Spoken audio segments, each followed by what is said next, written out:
Deus agir nas nossas vidas, né? Então,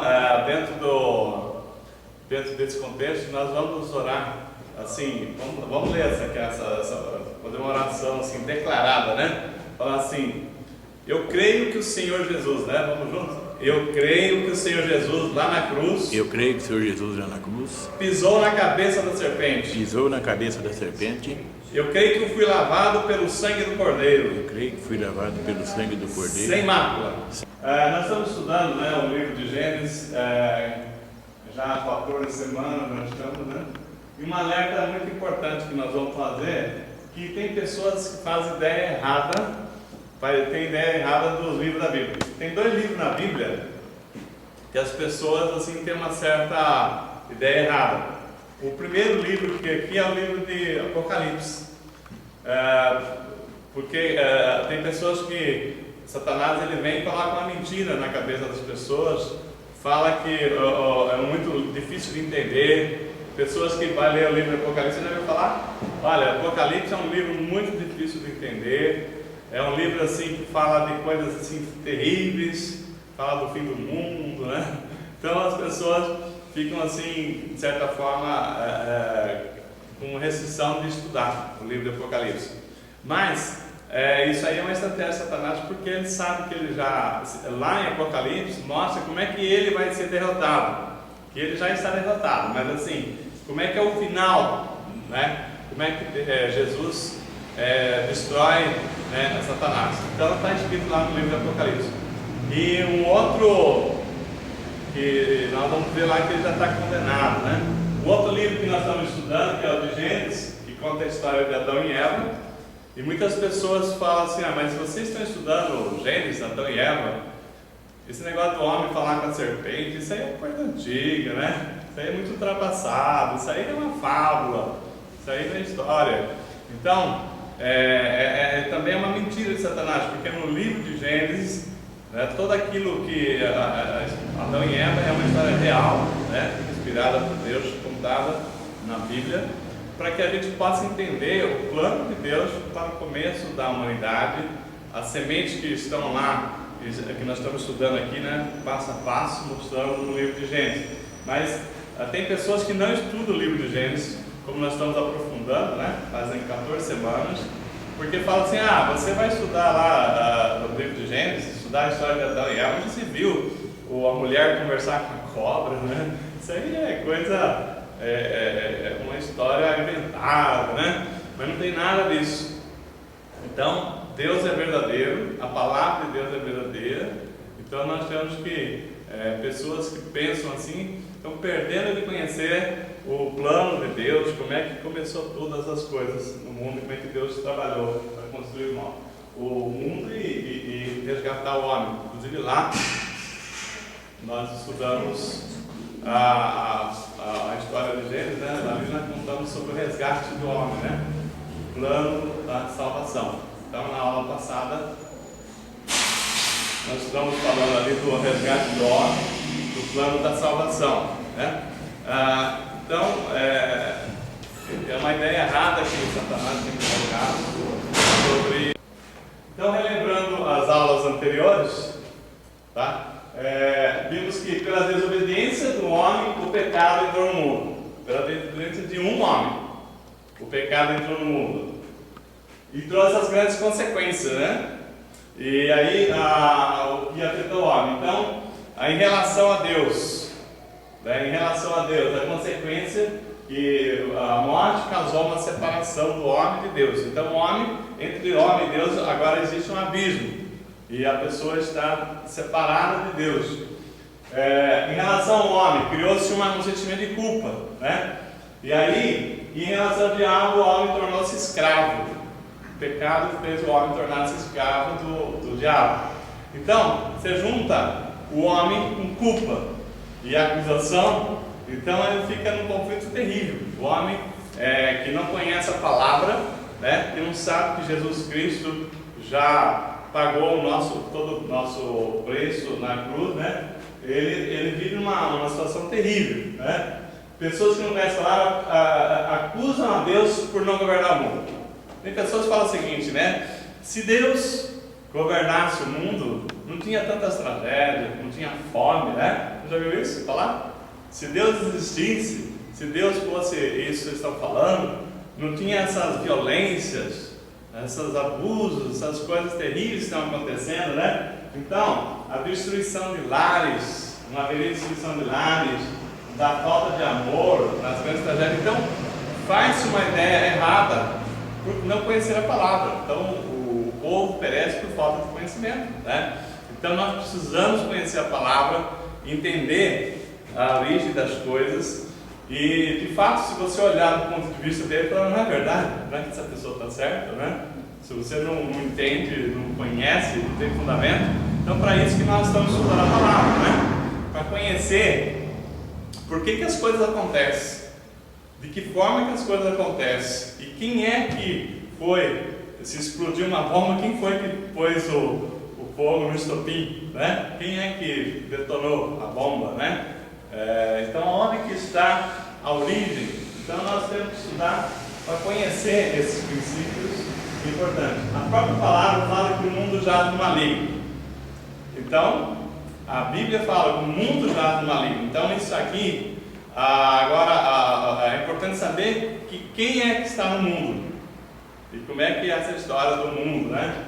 Então, o diabo, a palavra fala assim, João 10:10, o diabo veio para roubar, matar e destruir. Então essas violências, essas coisas todas que acontecem não têm a natureza de Deus, né? Então isso aí está aqui, ó, explicado na palavra.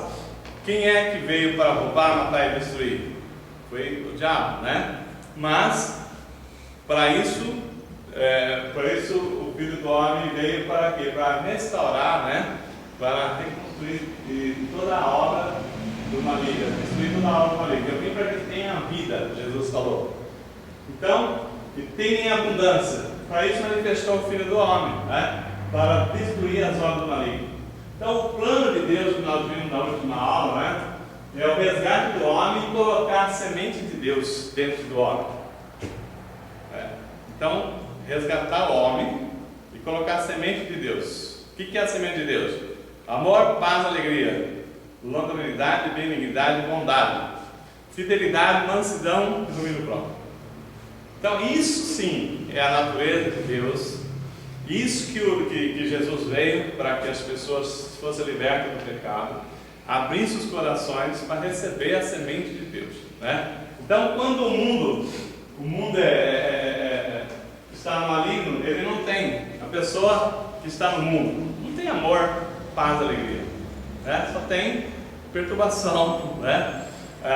Aliás, eu vi uma frase que o pastor Rodrigo colocou lá no Facebook, assim: a pessoa mais feliz no mundo. Eu vou fazer a pergunta antes de colocar a frase inteira. Eu vou fazer uma pergunta, vamos ver como é que vocês entenderiam. Seria correto eu afirmar, a Helena, a Rosinha, entendeu? Eu falo para as mulheres. Seria correto eu afirmar que a pessoa mais feliz do mundo é aquela pessoa que é mais amada? Tá certo? Tá errado. Não está coerente a frase? Ó, sim. A pessoa mais feliz do mundo é aquela pessoa mais amada. Não é uma frase, a princípio, lógica? Mas que não é verdade. Não é verdade. No ouvir né? Não, ok. Mas pensa o seguinte: pensa uma pessoa que é muito amada, mas ela não tem nenhuma atração por aquela pessoa. Ela é feliz? Não.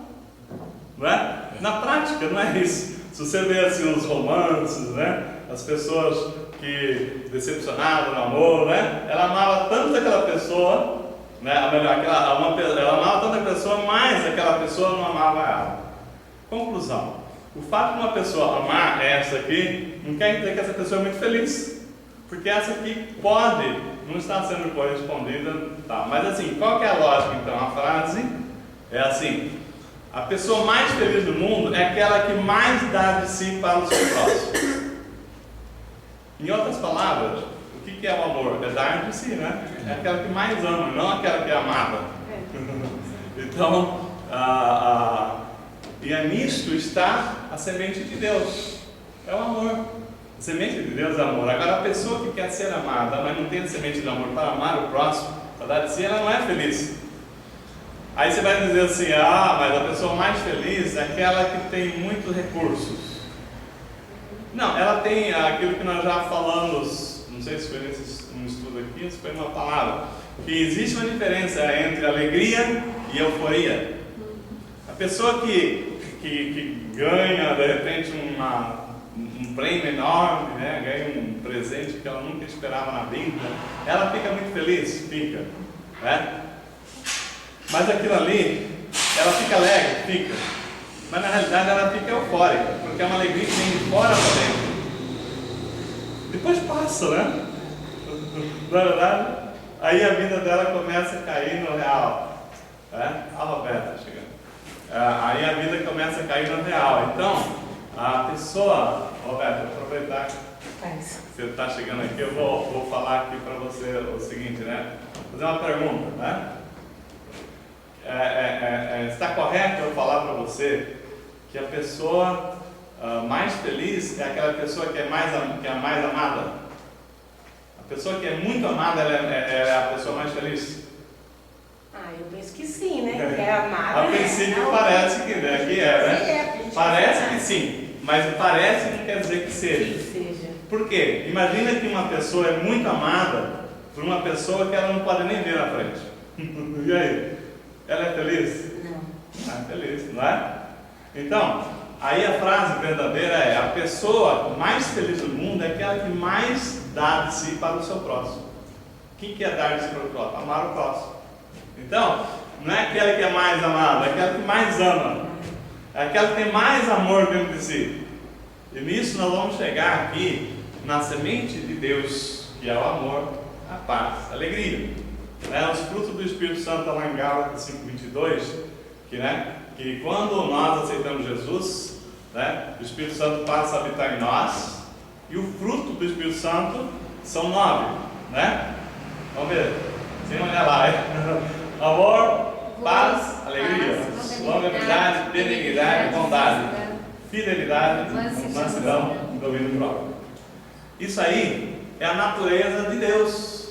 Deus é tudo isso, e Ele põe uma semente dentro de nós, e aí a pessoa que busca a proximidade com Deus, ela vai crescendo nesse fruto, A vida dela vai mudando, ela passa a amar mais as pessoas do que querer ser amada, e aí nisso ela vai encontrando a felicidade, porque às vezes as pessoas se enganam com a euforia, que é diferente da alegria. Euforia é um negócio que vem de fora para dentro, que acontece uma vez, aconteceu um negócio espetacular, você ficou muito alegre. No dia seguinte, passou 2 dias, você já esqueceu a sua vida. Se não tem uma situação, se não tem uma dificuldade e tal, volta à realidade. Agora a pessoa alegre, ela é alegre por dentro, Então essa paz, esse amor, essa alegria é interior, E isso é que faz a pessoa, o caráter da pessoa. Então, esses frutos do Espírito aqui, amor, paz, alegria, benignidade, bondade, longanimidade, fidelidade, mansidão, domínio próprio, é o que Deus está semeando na sua igreja, através do amor que demonstrou por nós ao dar o seu Filho único, Jesus, para nos resgatar. E o resgate que nós falamos, o resgate fala da primeira profecia de Deus na Bíblia, que ele falou: porém inimizade entre ti, Satanás, e a mulher, e da mulher viria, entre Satanás e a mulher, e de uma mulher virgem, viria um descendente que pisaria na cabeça da serpente. E por isso Satanás persegue muitas mulheres, Nós falamos aqui na aula passada, A mulher é muito perseguida porque dela vem o varão que pisa na cabeça da serpente, e a serpente é Satanás. Então, nisso aqui, vem o que? Como é que Satanás, como é que Jesus pisa na cabeça da serpente? Como é que destrói Satanás? O sangue derramado na cruz, Sangue de um justo precioso, aquilo lá destrói Satanás, porque aí tocou no ungido do Senhor, e ai daquele que tocar no ungido do Senhor. Ok? Então, depois de estudar várias consequências do pecado, né? Nós falamos aqui na última aula, e nós vamos avançar aqui. Gênesis 3,16. Essa aula vai ser muito interessante, muito assim, você vai aprender a olhar a Bíblia na outra visão, entender isso aqui, porque às vezes, muitas vezes você leu e não entendeu. Por que é essa história da mulher sentir as dores do parto? Por que o homem, né, vai ter que trabalhar muito? Trabalhar não é sempre trabalhar, mas trabalhar muito. A Bíblia diz o seguinte, né? Gênesis 3,16. O que diz a palavra do Senhor? E disse para a mulher, né, depois que a mulher pecou, né, depois que Adão e Eva pecaram, ele falou para a serpente, né, deu a condenação para a serpente, deu o ultimato para ela, e para a mulher ele falou o seguinte: porém inimizade, melhor, ele disse para a mulher: multiplicarei grandemente a tua dor na gravidez. Então você sentirá dor no parto, muita dor. Deus deu essa ordem, essa definição, como seria a mulher. Com dor darás à luz a filhos. O teu desejo será para o teu marido e ele te dominará. Né? Por que isso? Nós vamos estudar hoje. Até o final dessa aula você vai entender tudo isso aqui. E vai entender por que a Bíblia fala que a mulher sentirá dor do parto, né? E ela será agora subjugada, submetida ao marido, né? E ela diz assim, a palavra diz: o teu desejo será para o teu marido e ele te dominará. E disse para o homem, o que sobrou para o homem depois do pecado? Ele disse para o homem o seguinte: porque deste ouvido a voz da mulher e comeste da árvore da qual te ordenei, não comerás dela. Olha só, Deus fala assim: olha, maldito é a terra por tua causa, e com sofrimento comerás dela todos os dias da tua vida. Então o homem vai sofrer para tirar da terra o alimento. Ela te produzirá espinhos, ervas daninhas, e terá que comer das plantas do campo. E no verso 19: do suor do teu rosto comerás o teu pão. Olha só, hein? Até que tornes a terra, até a morte. O homem vai ter que suar para conseguir extrair da terra, né, o alimento. Pois dela, então até que tornes a terra, pois dela foste tirado, porque és pó e ao pó tornará. Bom, então essa palavra aqui, que é muito emblemática, né? As pessoas sabem disso aí desde pequenininho e tal, mas assim, não tem um entendimento por quê, o que quer dizer isso, por que Deus colocou essa, é uma maldição, né? Muitas pessoas têm isso como uma maldição para a mulher. Olha, a mulher, por conta do pecado, ela foi maldita e agora ela vai comer, ou melhor, ela vai sofrer dores no parto e vai ter que submeter ao seu marido. E aí ele vai ter que, ele vai dominar a mulher, né? O homem vai ter que suar para poder comer, de fadigas, né? Ele está do cansaço dele, ele vai sobreviver, vai tirar da terra espinhos, né? Vai ter espinhos, a terra vai produzir espinhos, que não era isso, ervas daninhas, e ele vai ter que suar para comer, e depois, até que ele volte à terra, até que ele morra, né? Porque vieste do pó, e do pó ao pó voltará. Bom, então o nosso propósito aqui é entender esse versículo 3,16, e todo esse estudo gira em torno dessas colocações que nós fizemos aqui, né? E mais uma coisa que é importante, e a a chave desse estudo é entender, que o pecado do homem, repetidamente, faz que Deus mude o seu modo de agir conosco, tá?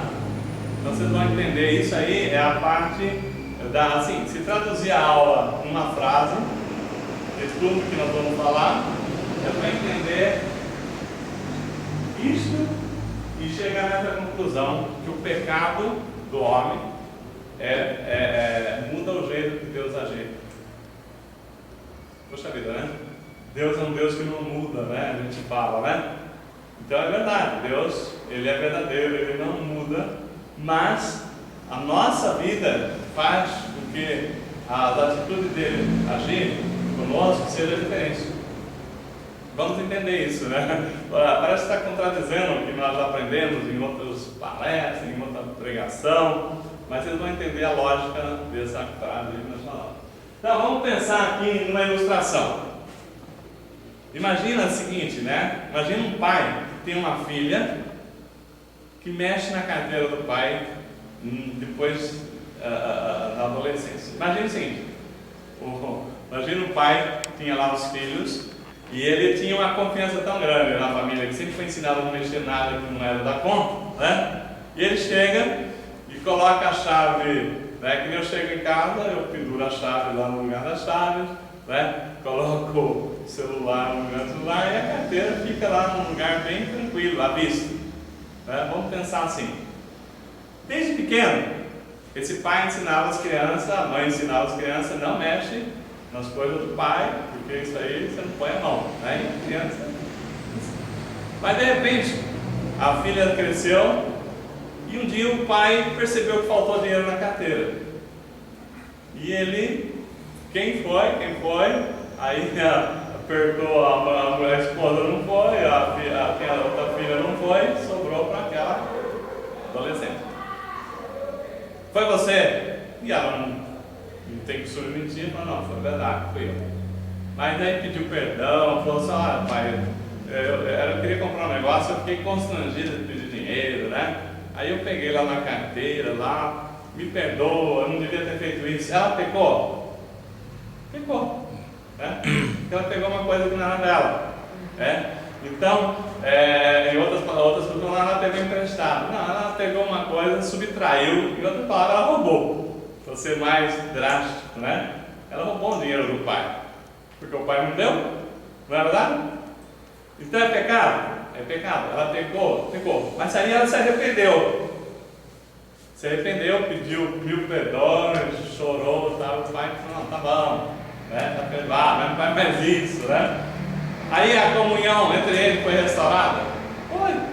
O pai recebeu de novo, abraçou, continuou. A filha que ele amava, ela tinha o pai que ela amava, tal. A vida continuou. Passou-se um tempo. De novo, faltou dinheiro na carteira. Aí ela já foi direto na filha, né? Você pegou de novo? Peguei. Eu não sei como eu fui fazer um negócio desse, mas eu peguei. Pediu perdões, eu queria tal coisa, eu achei que o senhor não ia dar se eu pedisse e tal, eu fui lá na carteira, achei que você não ia perceber, né? Mas você não pode fazer isso, você está pecando, né? Mas perdão, chorou, espelhou lá, né? Pediu 1000 perdões, o pai viu aquele arrependimento da filha e perdoou a filha, né? A comunhão foi restaurada? Foi, né? Porque houve um perdão natural, né? O pai se convenceu de que ela estava arrependida, né? Foi uma fraqueza dela lá, que levou ela a pegar o dinheiro da carteira do pai. E aí o pai perdoou, né? Tudo bem, a comunhão foi restaurada? Foi. Voltaram a ter alegria, sentar na mesa junto, passear junto, né? Como era antes? Sim, tudo continuou como era antes, porque houve o perdão do pai. Passou-se mais um tempo. A história continua, né? Passou-se mais um tempo, de repente o pai olha de novo. Faltou dinheiro na carteira. Ah, meu Deus do céu, ele já ficou chateado, né? Não acredito que a minha filha fez isso de novo. E ele falou assim, deve ser minha esposa que pegou e esqueceu de me falar, né? Que ela ia me falar depois. Foi você? Não. Foi você? Falou, não. Sobrou para a filha de novo. Foi você? Ah, verdade, eu não acredito que você fez isso comigo, né? Você fez isso de novo? Fiz. Eu não sei como é que aconteceu, mas fiz. E de novo chorou, pediu perdão, né? Deu toda a justificativa, tentou explicar tudo, que não explica, né? Pecado não explica, né? Você não tem justificativa. Pecado é pecado, né? Então tem perdão ou não tem perdão? Esse negócio de desculpa, né? Não desculpa, porque tem culpa. Desculpa quando você não tem culpa. Não tem como falar, me desculpa, não tem desculpa. Tem perdão? Aí sim, perdão. Me tira esse peso da minha culpa, das minhas costas, né?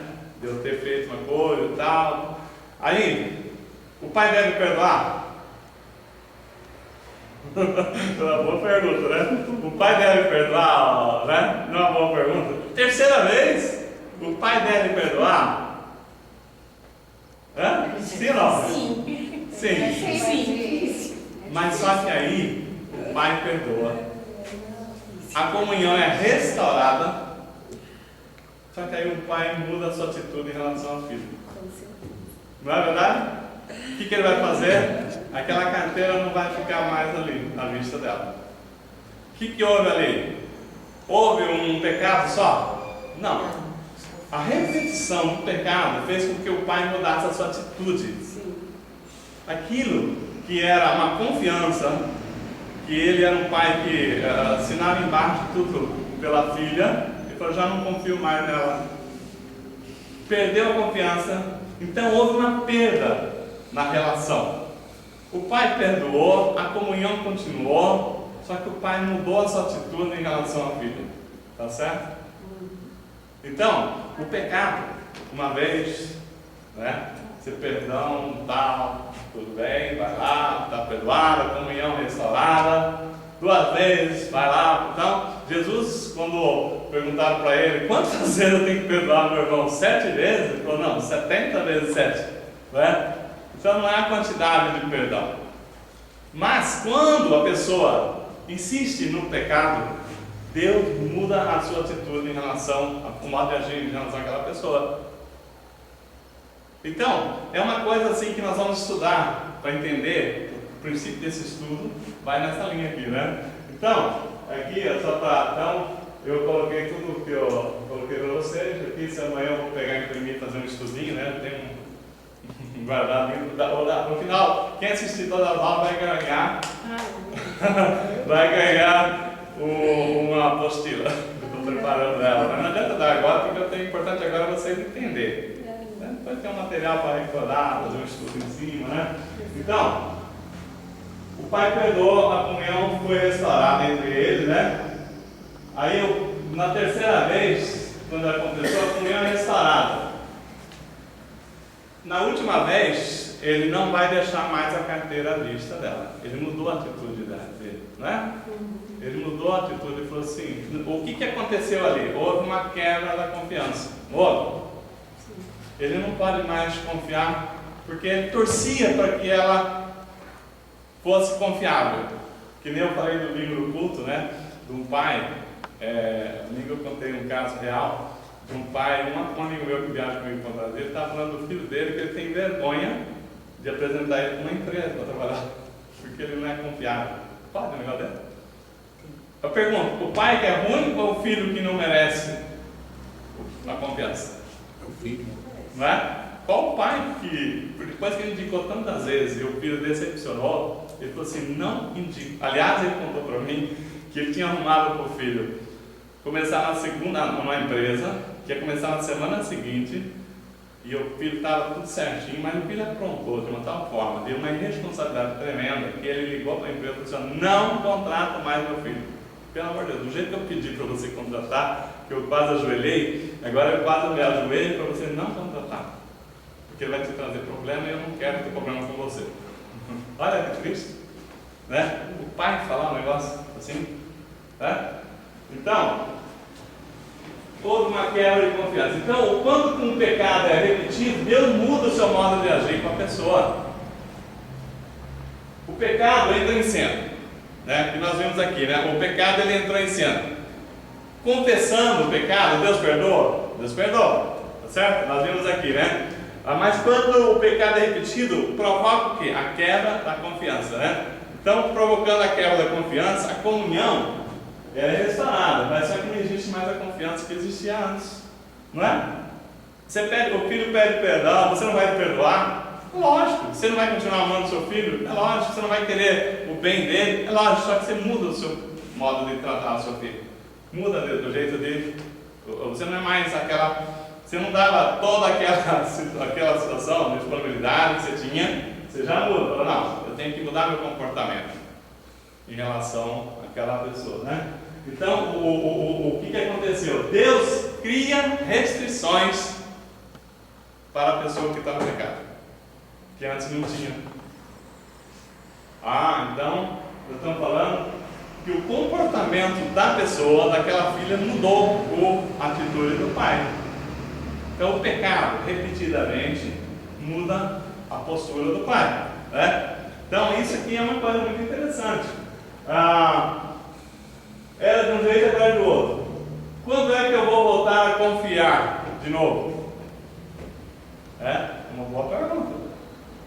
A pessoa quebrar a confiança é 2. Restaurar a confiança que é o X. Na verdade, se você tem uma pessoa que trabalha com você, seu sócio, seu filho, uma pessoa que trabalha para você, tal, você confia totalmente, né, Roberto? Você que tem empregado, já tem empregado.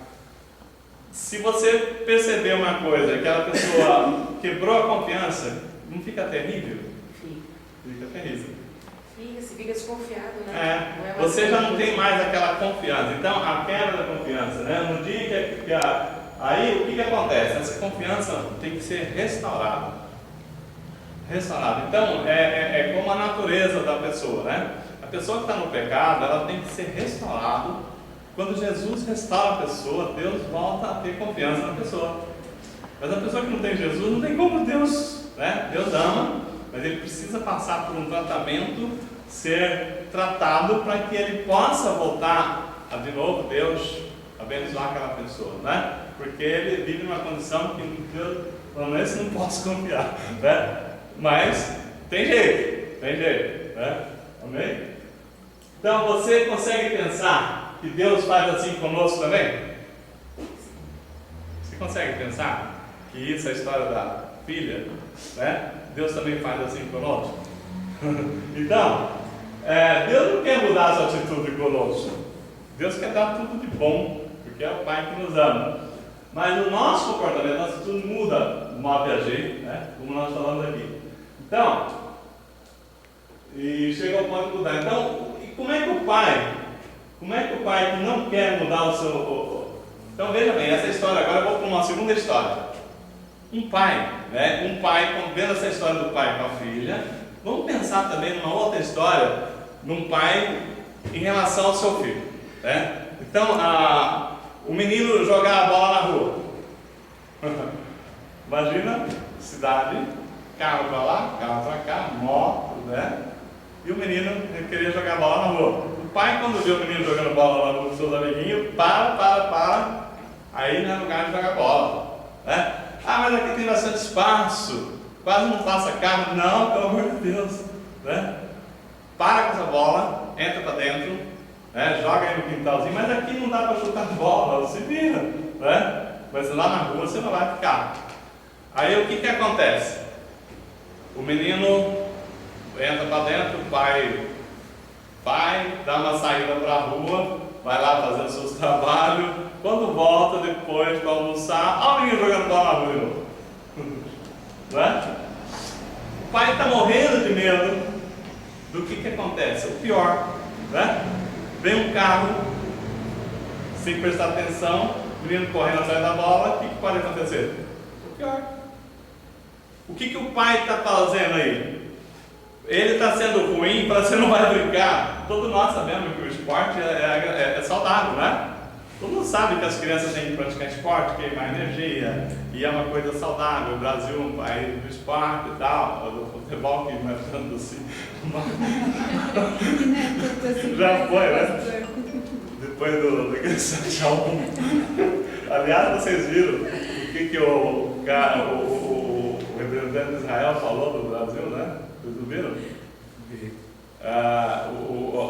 O governo brasileiro fez uma repreensão aos ataques de Israel à faixa de Gaza e falou assim, de alguma forma, que era desproporcional.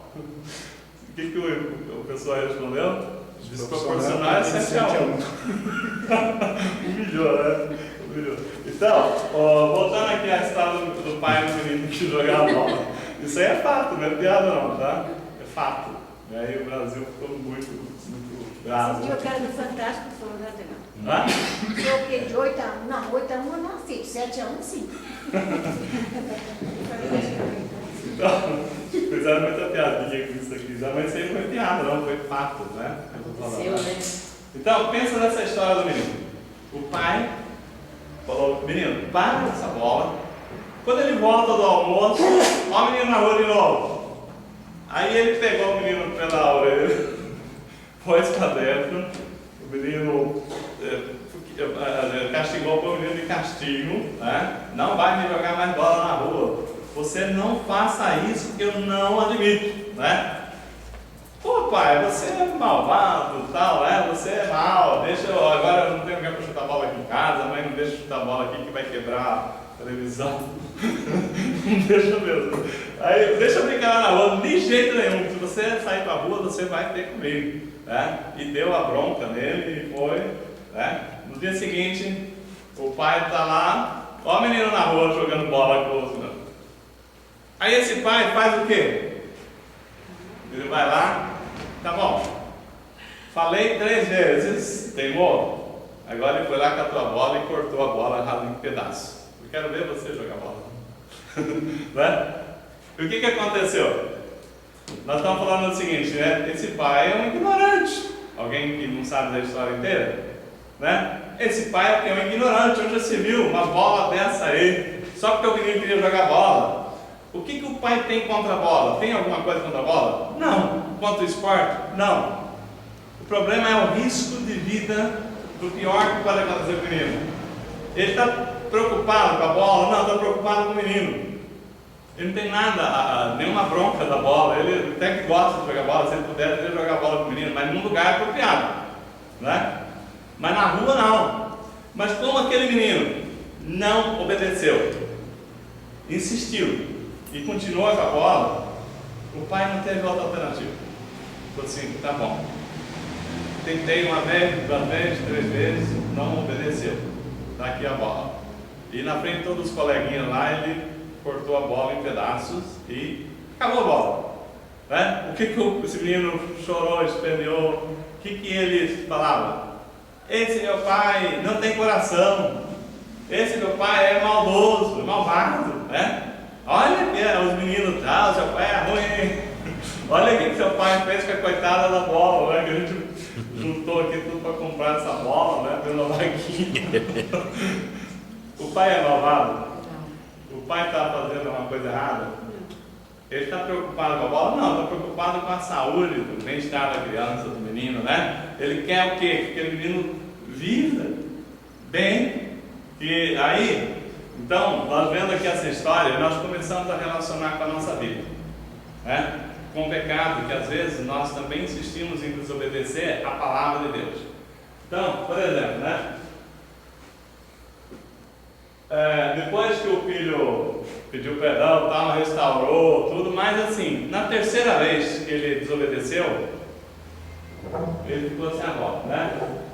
O menino pediu perdão, comunhão restaurada, mas agora perdeu o divertimento, né?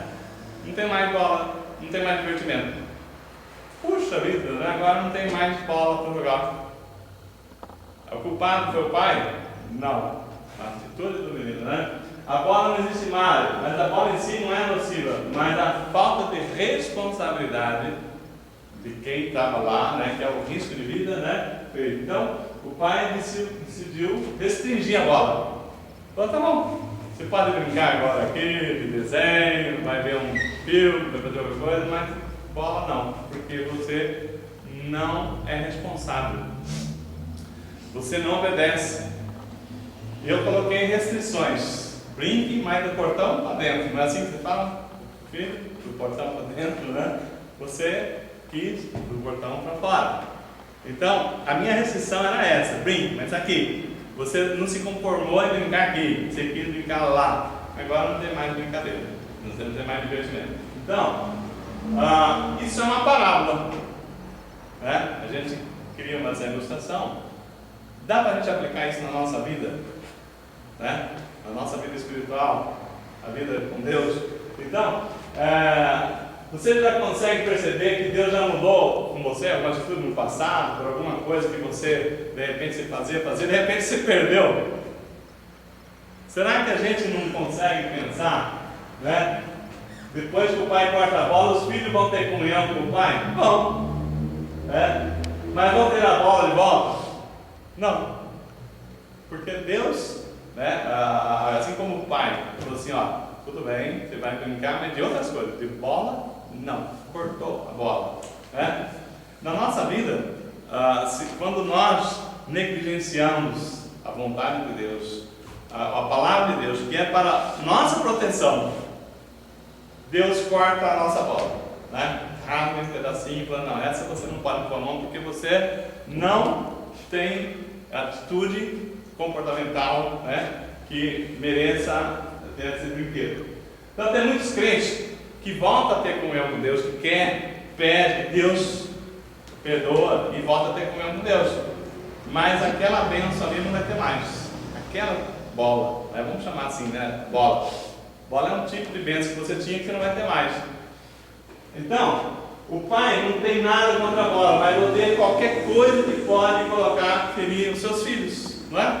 Não é assim que funciona.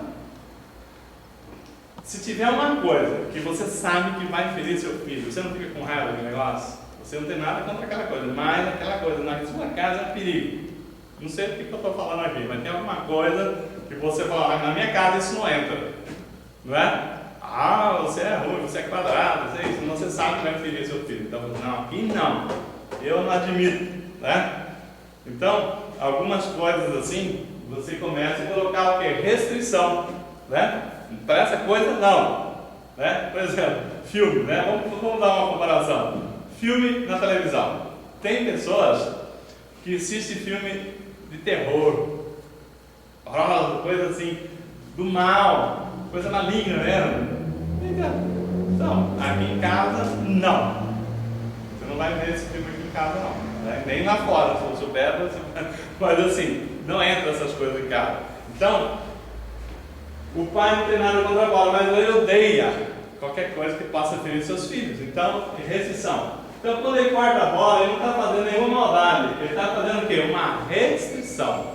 Né? Então, os filhos vão chorar, dizer que é malvado, que é piedoso, mas os filhos, o grande temor é que os filhos sofram um acidente e venham até morrer, né? Por uma brincadeira, né? Será que Deus já tomou alguma atitude assim com você? Tem muitos crentes que perderam emprego. Vamos fazer um caso um pouco, trazendo uma vida como ela é, né? Para aquelas pessoas que não têm noção. Tem muitos crentes que perderam emprego e acham que foi Satanás. Né? Satanás, né? O diabo está me perseguindo, me tirou o emprego, olha que eu estava bem lá naquele emprego, né? Olha que eu ia fazer isso, eu estava aqui, e quando eu pensava que não, Satanás me tirou o emprego. Será que foi Satanás? Pode ser que aquela bola ia causar a sua queda, né? E Deus então vai, se aquela bola é o seu emprego, ele vai tirar, te ferir, te provocar um estrago maior, Deus pode tirar seu emprego, tá? Às vezes você fica pensando em aquele namorado que você achava que era a bênção da sua vida, mas se Deus está vendo tudo e vê que vai ser aquela bola que vai te causar um mal, Ele pode arrancar aquela bola da sua vida também, não é? Então, nós estamos falando aqui, é melhor, você fica pensando naquele namorado, achava que ia casar, que ia dar tudo certo, e de repente acabou. Né? Como é que acabou o negócio dele? Não acredito, né? Deu tudo errado. Como é que foi? Foi alguém que fez um trabalho. Fizeram um trabalho na encruzilhada, o pessoal vai começar a viajar, né? Aí, pode ser aquela bola que foi rasgada, né? Porque Deus percebeu, é melhor cortar a bola do que deixar aquele menino se ferir com essa bola. Então, esse namorado, ou namorada, né? Aquele relacionamento que não deu certo, é possível ter um menino tão estimado que o pai corta a bola e ele vai atrás de outro? É possível? Sim. E aí? Aí acontece o pior, né? Aí Deus é culpado daquela tragédia? Não. Não é verdade? Deus entrega, né? Não, Deus proibiu, restringiu. Mas a pessoa pulou o muro da casa dela, pulou o quintal da vizinha, foi lá catar uma bola que não era dela, roubou a bola, sei lá. Estou falando um exemplo bem drástico, né? Totalmente, Deus não deixou ela ter acesso, mas ela pulou toda a vontade e foi. Ela conseguiu a bola? Conseguiu. Só que ela conseguiu também uma tragédia na vida dela, que Deus estava querendo poupar ela. Certo? Então, vai acontecer um acidente, vai ser atropelado, pode até morrer, às vezes ficar com um defeito físico, vai carregar aquilo por resto da vida, né? Uma restrição que Deus colocou para ela não passar por aquilo, mas ela avançou todos os sinais de Deus, toda a ordem de Deus, né? Que orientação, palavra, pessoas que foi colocado ali para poder aconselhar, que ela não ouviu o conselho, né? Então, isso é tudo que o pai fez para evitar. Tudo que o pai fez foi rasgar a bola, tirar de perto da criança aquilo que podia fazer mal para ela. Mas a criança foi obstinada, né? Achou um jeito engenhoso que nem imaginava que alguém ia conseguir, colocou uma cadeira em cima da mesa, em cima da outra cadeira, e chegou num lugar que ninguém jamais ia pensar que aquela criança ia chegar, e ela pegou a bola, né? Estou dando um sentido bem abstrato aqui no problema, né? Buscou outra bola. É por isso que Jesus diz, né? Se teu olho te faz tropeçar, arranca de uma vez, né? Arranca. Arranca ele diz: se a tua mão direita te faz tropeçar, corta, porque se você não fizer, Deus fará para você não se perder, né? Vai ser todo mundo cortando a mão. Então, o sentido é o seguinte: não estamos falando que Deus vai arrancar o olho para o olho de ninguém, né? Que Deus não é maluco, né? Deus nos ama, né? Mas, será que eu não estou falando aqui arrancar sua mão também, né? Mas não é que não tem ocasião na sua vida que você tinha uma amizade que te fazia pecar? Arranca aquela amizade da tua vida antes que você caia num problema pior. Então, se aquela amizade te faz pecar, corta essa amizade, né? Está entendendo? O que é arrancar o olho? O que é arrancar a mão? Não precisa passar o facão, né? Isso aqui é uma forma literal, né? Se o teu emprego, alguém arrumou um emprego para você, agora sim. Mas o emprego era coisas ilícitas, coisas assim que poderia ter uma consequência terrível. Pessoas estavam fazendo mal com aquele negócio, certo? Estavam levando aquilo ali da destruição de pessoas, estavam fazendo mal, não era uma coisa correta. Então, se o teu emprego te faz pecar, corta esse emprego. Arrancar a mão. Né? Você já pensou? Se alguém falasse assim, nós vamos fazer uma firma aqui, que eu vou dar um golpe, vou prejudicar a pessoa lá, a pessoa ali, e vou te dar uma parte para você. É um bom emprego? Mas aquele emprego, você está conivente com coisa ruim.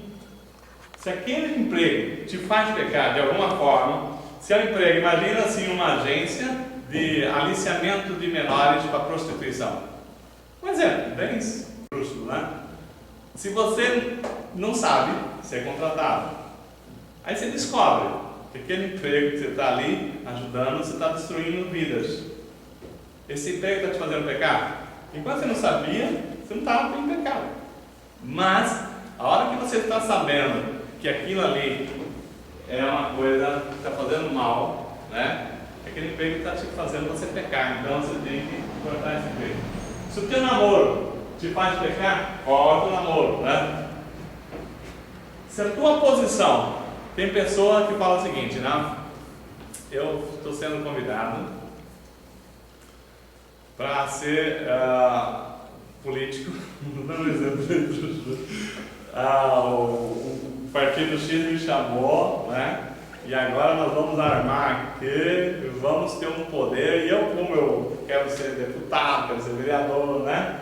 Não importa o tamanho do preço que eu vou pagar, eu quero o poder, eu quero a posição, quero ser chamado de doutor, né? Por exemplo, né? Se a tua posição te faz pecar, corta, joga fora. Né? Sabe o que entendeu o que é arrancar o olho, arrancar a mão? Né? Na essência, né? Não literal. Se você não fizer isso, Deus vai fazer. Porque Deus nos ama. Ele é o Pai que nos ama. Tá? Então, se você não fizer isso, Deus vai fazer. Então, para não piorar, para não ver o pior acontecer com você, né? Então foi isso que aconteceu com Adão e Eva. Eu contei toda essa história para a gente voltar lá em Gênesis 3,16, tá? Por que Deus colocou para a mulher que ela sofreria as dores do parto agora? Por que Ele falou para o homem que dá fadigas, né? Comerá né? O suor do seu rosto, comerá até o fim dos seus tempos. No caso da filha que pegou o dinheiro, vamos lá. Adianta o pai dar uma surra na filha? Não adianta. E tem pessoas que falam o seguinte: como eu fiz um negócio errado, Deus vai me dar uma surra. Não é? Acho que eu contei em umas aulas para trás, né? Isso, a pessoa que fazia um pecado e tinha medo de andar até de ônibus, porque Deus ia mandar um raio e matar todo mundo no ônibus, ele ia a pé, né? Para não matar a gente inocente. Então, tem gente que fala o seguinte, né? Agora que eu pequei, né? Deus vai me dar uma surra e eu vou ficar moído. Deus, a disciplina é a última coisa que Deus vai fazer. Primeiro, Deus vai o quê? Colocar restrições. Não é? O pai colocou uma restrição na carteira, não vai deixar mais à vista. O outro pai rasgou a bola, tá certo? E aí, não tem nada de dar surra, né? Agora, a disciplina, né, é necessária. Mas assim, antes da disciplina, tem uma coisa que nós chamamos de restrição. Deus vai restringir aquela situação. Ele muda a atitude para você não se perder. Então, ele vai criar restrições. Antes de disciplinar, ele vai tirar a ocasião do erro, né? Não tem uma frase que diz assim que a ocasião faz o ladrão? Não tem uma frase? E é uma verdade, né? A situação que faz o ladrão. A situação, a ocasião, a ocasião, ou seja, a situação, a ocasião, a oportunidade, né? Então, Deus fala para a mulher: agora você vai dar à luz com dor, em meio de dores. E Ele faz isso para castigar a mulher? É uma maldição para a mulher? Muitas pessoas têm essa leitura. Foi uma maldição da mulher, que Eva pecou. E agora a mulher vai ter do parto, está escrito na Bíblia. Né? Agora a mulher sofrerá dor do parto porque você desobedeceu. Então pensa assim, que Deus, né, maldoso, né? Agora a mulher vai carregar a dor do parto. Mas não é para castigar a mulher, é para colocar limite no pecado. Eu acho que muitas poucas de vocês podem ter tido essa visão que nós vamos colocar aqui. Se a mulher dá a luz no meio das dores, ela pensará duas vezes em cometer um adultério para gerar um filho, não é? Que vai gerar um filho, não é verdade? Então, antes de cair em adultério com outro homem, com outra pessoa, né, ela vai pensar duas vezes. Por quê? Uma gravidez é tudo que eu não quero. Por quê? Porque a gravidez causa dores. Não estou falando do filho. Antes do filho, o filho ela dá um jeito. Né? As mulheres sem escrúpulo, né? Que falam em. Como é que é? Aborto. Né? Mas assim, para chegar nisso ela vai sofrer. Então, é uma limitação ao pecado. Concorda? As dores do parto foi para limitar as mulheres do pecado, do adultério. Ou seja, colocar um limite, uma restrição. Então nós vivemos uma época que o pecado por adultério prospera no mundo inteiro. É verdade, não é? Agora, por que será que isso aconteceu? Porque descobriram o jeito da mulher de ter parto sem dor. E também descobriram o jeito de fazer sexo sem gravidez. Não é? O que aconteceu? Tiraram os limites e o pecado, andou, cresceu. Então, dentro disso aqui, as restrições, o homem, né, criou situações para tirar as restrições que Deus tinha colocado, facilitando a questão da mulher. Aí você fala assim, não, mas você está pensando na... E a mulher que tem a sua vida normal? Aquilo ali é uma alegria para ela, é uma dor, né? A pastora Rosinha teve 7 filhos, é isso? Alguma vez você se preocupou com essa dor? Não. Por quê? Isso aqui, você sabia que ali é um fruto, né, de Deus. E aquilo que vem de Deus não é dor. Não é verdade? Você sabe da alegria. Mas a pessoa que está no pecado, aquilo ali é um peso. Esse filho que eu não queria. Não é verdade? Não é assim que funciona? A pressão, aquilo ali tudo é um peso. Ela está pagando um alto preço ali daquele pecado que ela cometeu. Então, mas aí o que aconteceu? Tirou-se as restrições, né? Criou situações em que, número 1, a mulher não precisa se preocupar com dor, que agora vai ter parto sem dor, né? Ela vai começar as contrações, vai fora, né? Então, ou alguma forma assim. Mas aquela que tem a dor numa situação normal, como é uma coisa que vem de Deus, ela é uma situação em que é um momento que ela faz questão de passar, porque não é uma questão pesada para ela. Mas a pessoa que está no erro, né, pecado, que aquilo lá não era bem-vindo, não era programado, não era previsto, ela paga um alto preço. Mas hoje, com as restrições, não é tanto problema. Então, por isso, o pecado por adultério prosperou, né? Então, isso aqui, o pecado aumenta, onde o pecado aumenta, aumenta também o demônio que se alimenta da carne. Por isso que tem que libertar, repreender, né, para poder tirar esse peso. Aí no caso aqui, por exemplo, ela foi falar com a serpente, comeu do fruto sem consultar o marido. Ela fez tudo sozinha, não fez? Olha só, outra parte do versículo. Aí ela não tinha que ter falado assim para Adão, estou aqui conversando com a serpente, e ela está me vendo aqui pro chaveco aqui, né? Para me comer desse fruto, tal, porque Deus, o que você acha, Adão? Ela foi lá falar com Adão? Não. Ela tomou a decisão sozinha e ainda levou para Adão. Ela come que é bom. Danadinha para ela. Então, por causa disso, Deus falou o seguinte: agora, por conta disso, né?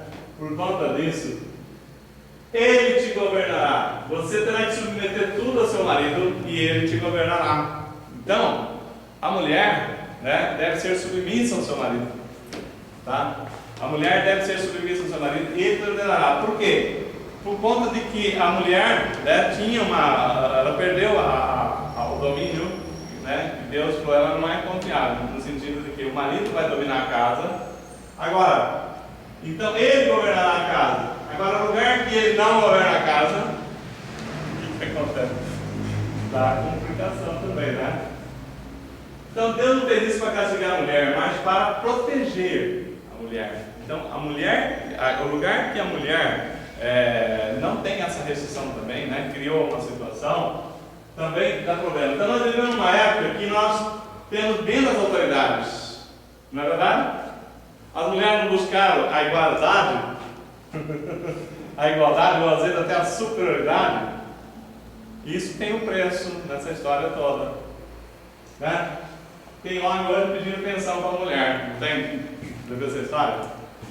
Né? Então agora a mulher, ela quer um lugar, né? Deus falou que não era, mas assim, ninguém está falando dos direitos da mulher, mas assim, dentro da lei, dentro do que Deus preparou, por isso ela sofre muito, paga muito preço para querer ter a posição que ela tem, que ela quer ter, ocupar, né, o espaço dela. Deus acabou com a restrição? Não. Mas o menino tem buscado outra bola, né? E aí vem as consequências, né, de tudo isso aí.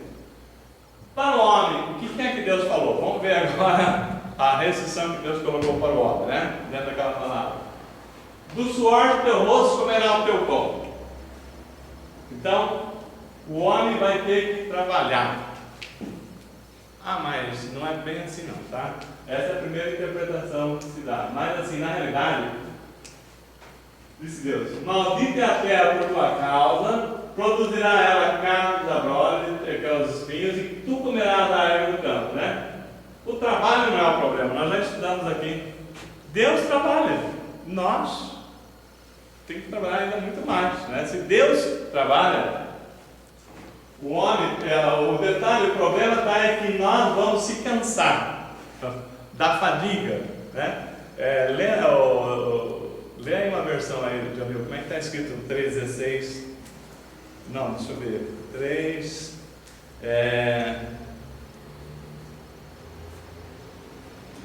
3,17.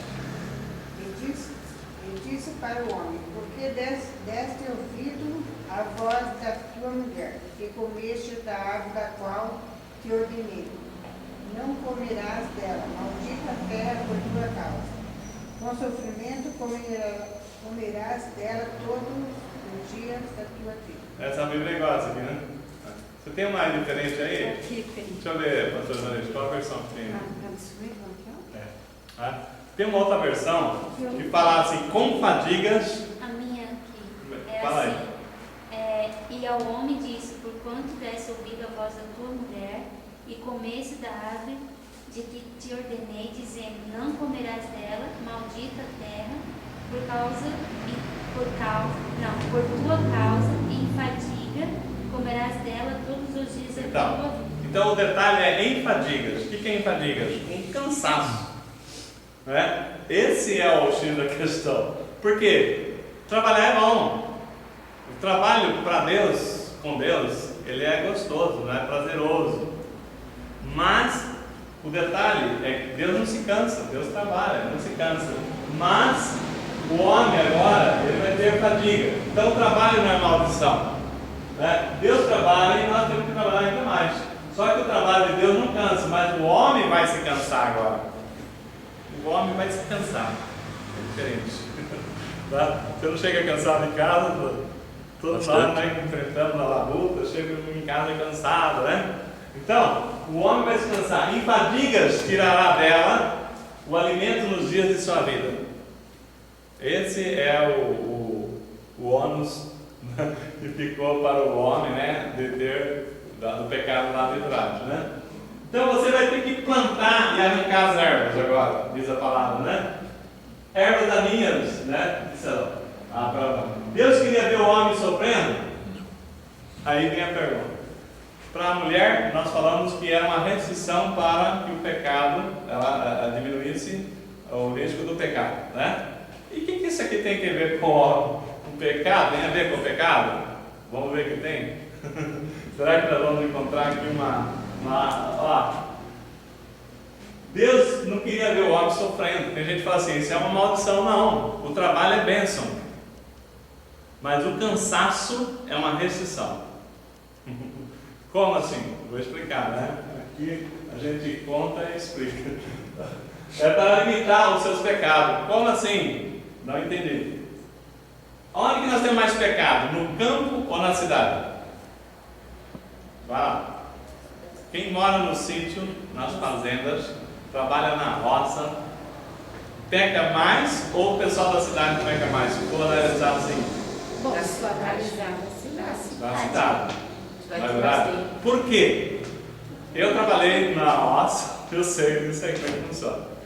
O homem trabalha no campo, na roça, ele levanta 5 horas da manhã, 9h30 está almoçando, porque ele trabalha pesado, né?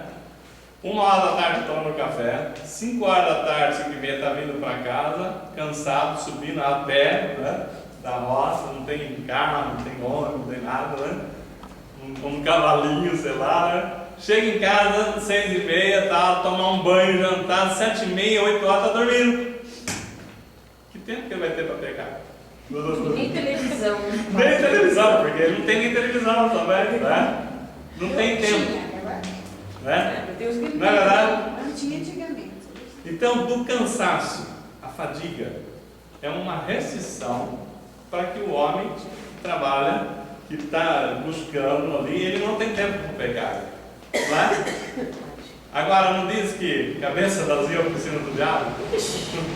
A ociosidade é um mal para o homem. Tá certo? Eu estou falando homem, ele serve homem e mulher também, tá? É quando a gente fala no sentido da humanidade, né? Então, nisso aqui, então, o cansaço, a fadiga, foi uma restrição para diminuir o risco do pecado. Então, a gente contou aqui a história da mulher e do homem na cidade, né? O homem tem um trabalho, a maioria, vamos dizer, no escritório, ali na portaria e tal, né? Tirando alguns que têm trabalho braçal, mas a maioria. Agora, qual que é a situação? Chega em casa, vai para a rua, 11 horas estão saindo ainda, né? Tem que trabalhar no dia seguinte, chega 1h da manhã. Olha, dá 7 horas da noite. Até 1h, mas não dá tempo para pegar, para arrumar coisa para fazer que não devia, não é verdade? Agora, o Antônio, ele trabalha, o Antônio tem uma empreitada difícil, ele viaja, chega cansado, né, Antônio? Vai dormir o quê? Umas 8, 9 horas, né? Então, tem menos tempo para pegar do que aquela pessoa que não tem nada que fazer, fica pensando, né? O que eu vou fazer? E vendo televisão, vendo que não deve, vendo computador. Então, fica lá vendo as coisas que não devem. Então, qual é o risco? Muito grande. Então, eu nunca soube de ninguém que pecasse dormindo. Você já ouviu falar? Não. Então. E dormindo cedo, a irmã Dilma tem menos tempo para pedir as coisas, né? Como é que é? E dormindo cedo, a irmã Dilma tem menos tempo para pedir as coisas. Ela dorme cedo também. Ele põe ela dormir. Não dá nem para conversar, né, com o dorme. Agora, por que o médico recomenda que você não pode ser uma pessoa ociosa? Olha só. Até nisso, hein? Pensa bem. Não é um mal a pessoa muito ociosa? Fica Sedentária? Trazendo a palavra para o médico, fala, você está muito sedentário, né? Você começa a crescer dos lados, né? Começa a estar preencha do lado. Não é, como é que acontece? A pessoa que não tem esse cansaço, que não tem assim esse esporte ou alguma coisa, buscar se cansar. Cansar e queimar calorias. Olha como é que Deus se prepara até para isso, para proteger também das doenças. Libera as toxinas também. Hã? Libera as toxinas. Libera, né? Faz um bem para o bem-estar com a pessoa fica bem com a vida também, né? Quando a pessoa não faz nada, ela fica remoendo, né, coisa. Então, se ela estivesse queimando calorias, até nisso, né? A ociosidade, né? Malhar e tal. Por quê? Porque Deus exige essa restrição. Deus colocou isso lá no início.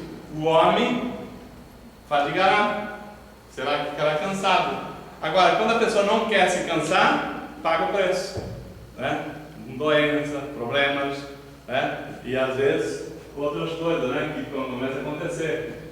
E às vezes a vida é em pecado, né? Porque eu não quero me cansar para me fazer outras coisas que eu não devo, né? Então, cabeça vazia para o seu diabo. Quanto mais ocioso, mais pecaminoso, a ociosidade dá lugar ao pecado. Não estou dizendo que todo mundo que é ocioso está pecando, mas tem mais margem, tem mais risco, tá? Não entenda bem isso aí não. A pessoa ociosa trabalha pouco, cansa pouco, vai pecar mais. Mas assim, a possibilidade é maior, né? Então, por quê? Porque Deus deu uma ordem lá no início, né? Essa ordem de Deus é natureza para aquilo que Deus colocou uma restrição.